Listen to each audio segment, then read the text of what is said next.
le monde de la mode est en deuil. Vivienne Westwood, figure incontournable de la mode britannique ayant profondément marqué les années 1970, est morte ce jeudi 19 décembre, à l'âge de 81 ans. La nouvelle est tombée sur Instagram, où ses proches ont posté un cliché de la créatrice prise par le célèbre photographe de mode Jürgen Teller, ainsi qu'un aperçu du communiqué annonçant son décès. Vivienne Westwood est morte aujourd'hui, en paix et entourée de sa famille à Clapham, dans le sud de Londres, est-il inscrit dans la légende.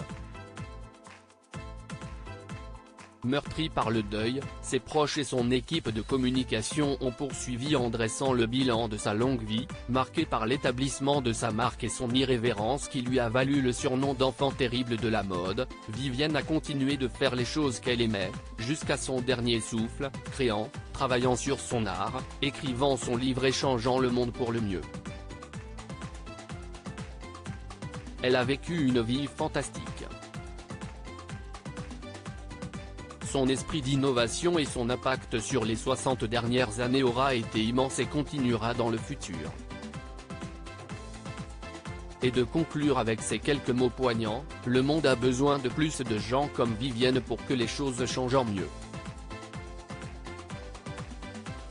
Supérieur à ces tragiques décès de personnalités qui ont marqué l'année 2020 de Vivienne Westwood, ses débuts déjantés. Comment évoquer l'histoire de la mode britannique sans évoquer en premier lieu le nom de Vivienne Westwood?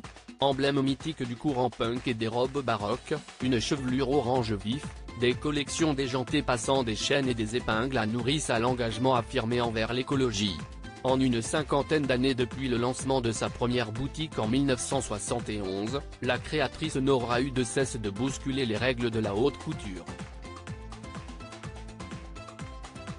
Née en avril 1941 à Tintouilseul, dans le Derbyshire, elle est l'aînée d'une famille de 3 enfants.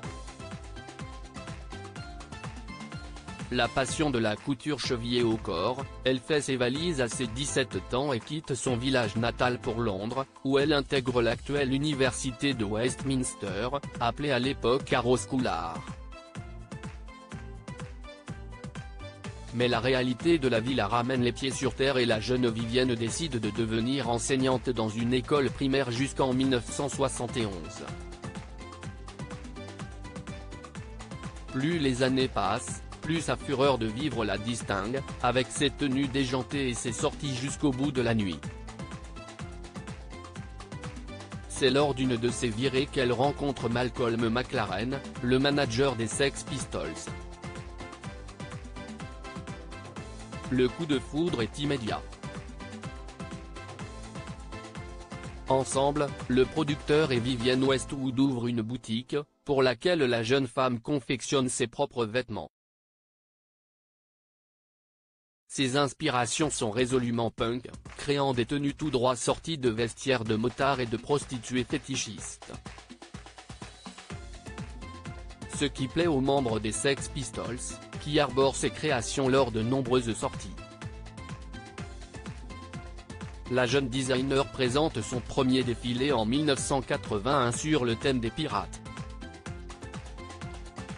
Le succès est au rendez-vous, et les collections s'enchaînent au gré de ses obsessions. Elle a ainsi une période Tattly Girls entre 1988 et 1992, comme l'indique Vogue, puis c'est les années Anglomania de 1993 à 1999 et enfin la période Exploration depuis 2000.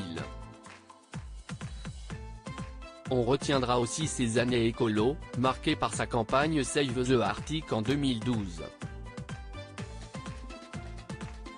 Une renommée mondiale en 2005, sa carrière est déjà telle qu'elle fait l'objet d'une rétrospective au Victoria and Albert Museum. 3 ans plus tard, Vivienne Westwood imagine la robe de mariée de Carrie Bradshaw dans Sex and the City. Sa marque au logo d'une planète surplombée d'une croix s'arrache à prix d'or dans toutes les villes du monde, ce qui lui permet de lancer 4 labels différents pour ses collections, Red Label, Gold Label, Anglomania et Man. En parallèle, Vivienne Westwood développe sa ligne de parfums, composée de 4 fragrances.